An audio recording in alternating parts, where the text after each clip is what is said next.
The hidden truth, a mother's ultimate sacrifice. Some secrets are meant to protect us. Others reshape everything we thought we knew about our lives. I was 23 when my mother passed away from a sudden heart attack, leaving me alone in our modest apartment with nothing but memories and unanswered questions. While sorting through her belongings, I discovered a worn leather journal tucked beneath her mattress. Inside were pay stubs from 4 different jobs, bank statements showing mysterious deposits, and letters I was never meant to see. What I uncovered that day revealed a truth so profound it would forever change how I understood love, sacrifice, and the lengths a parent will go to protect their child. The discovery. 3 days after the funeral, I began the painful task of organizing Mom's belongings. Our apartment had always been small but cozy, filled with second-hand furniture and her cheerful presence. Now it felt hollow and strange. I found the journal while stripping her bed to donate the linens. The leather was soft from years of handling, the pages filled with her neat handwriting. Inside were pay stubs dating back 15 years, 4 different employers. I recognized none of them. Mom had worked at the community center as far as I knew, a steady day job with decent hours. But these stubs told a different story. Overnight cleaning shifts at an office building, weekend cashier work at a convenience store, early morning kitchen prep at a diner, evening data entry from home. My hands trembled as I calculated the hours. She barely slept. How had I never noticed? The letters. Tucked between the pages were letters. Not the kind you mail, but drafts she'd written and never sent. They were addressed to someone named Richard, my father, the man I'd been told died before I was born. "I know you're looking for us," one letter began. "Your parents hired another investigator last month. I recognized him outside Emma's school. We're moving again." My throat tightened. Another letter dated 2 years later. "Your family's attorney contacted my workplace. I quit before they could trace me further. Emma asked why we moved again. I told her I got a better opportunity. She's so trusting." The truth assembled itself like shattered glass coming together. My father wasn't dead. His family had been hunting us for years, and Mom had been running, working herself to exhaustion, sacrificing everything to keep me hidden. But why? Following the trail, I spent the next week piecing together the puzzle. Mom's old phone records, saved emails on her laptop, newspaper clippings she'd kept. Each discovery made the picture clearer and more disturbing. My father, Richard Chen, came from wealth, serious wealth.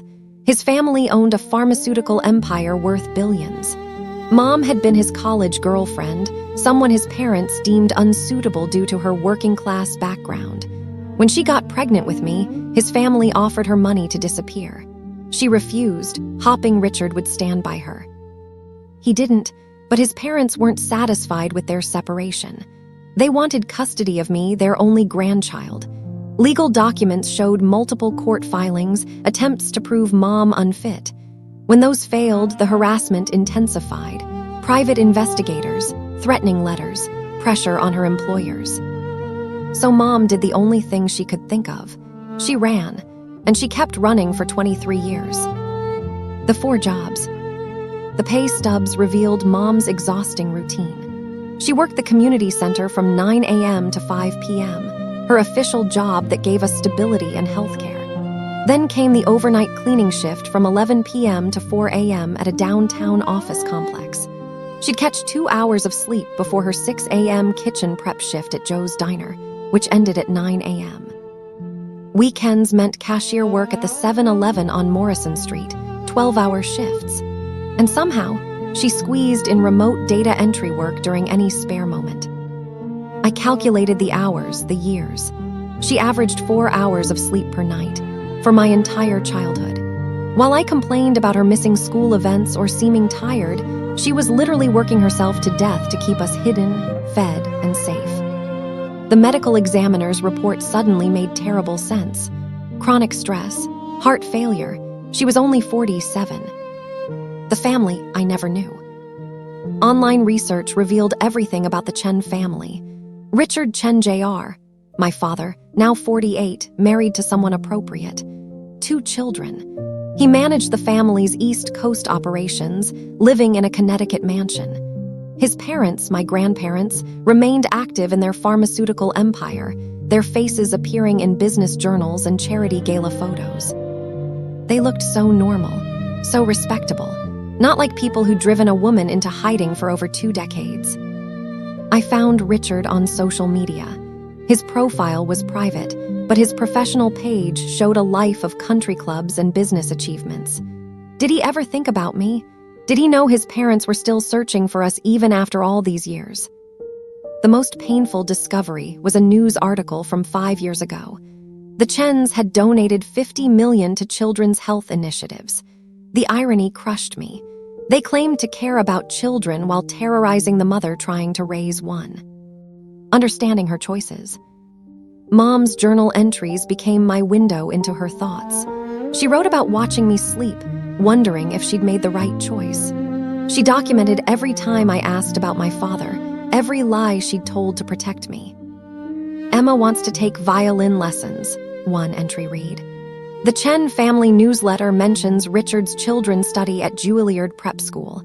I can't afford lessons, but she doesn't need to know it's because I'm keeping us invisible. Told her the community center music program would be more fun. She believed me. She always believes me. It breaks my heart. Another entry years later. Saw another investigator today. They're persistent. Emma graduates high school next month. Just a few more years until she's an adult, safe from custody battles. I can do this. I have to do this.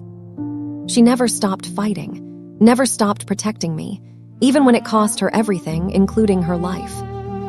The confrontation. I debated for weeks before making the call.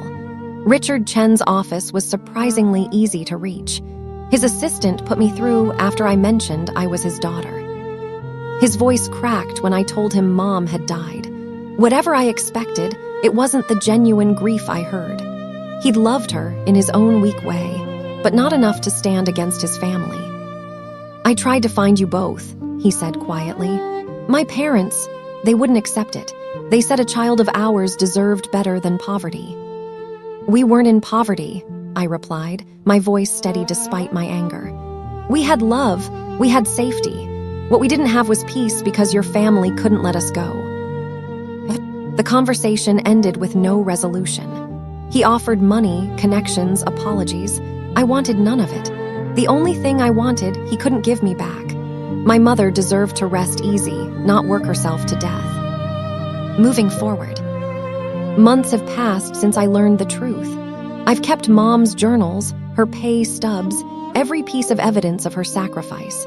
The Chen family's lawyers reached out with settlement offers, attempting to buy my silence about their decades of harassment.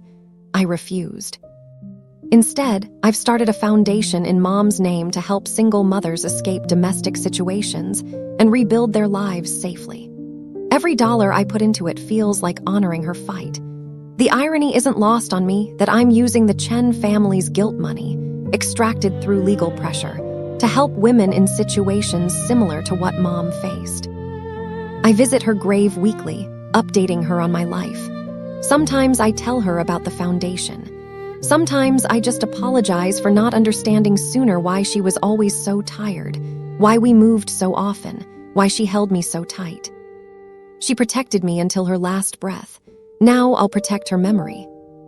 The weight of love. My mother's story isn't unique.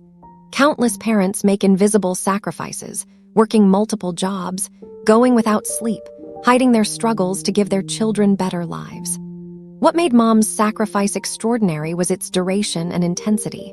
23 years of constant vigilance, of choosing our safety over her well-being, of transforming herself into a shield between me and a powerful family that viewed me as property. The greatest lesson I learned from discovering her truth isn't about the injustice of wealth inequality or the cruelty of those who prioritize bloodlines over humanity. It's about the profound depth of parental love. Mom could have taken the Chen family's money and disappeared. She could have given me up for adoption to families with more resources. She could have stopped running and fought a legal battle she'd likely lose. Instead, she chose the hardest path: daily sacrifice, invisible labor, and relentless protection. She taught me that love isn't always visible in grand gestures. Sometimes it's measured in lost sleep, in jobs that break your body, in moves that disrupt your child's life to ensure their safety. Sometimes love means dying too young because you gave everything you had to someone else's tomorrow. I'll spend the rest of my life trying to be worthy of that sacrifice, not through achievement or success, but by remembering that the greatest strength lies in protecting those we love, even when no one sees, even when it costs us everything. Mom's legacy isn't just in the life she gave me, but in the example she set. That true courage often wears the face of exhaustion, and real heroism happens in the quiet moments when we choose others over ourselves, again and again, until our last breath.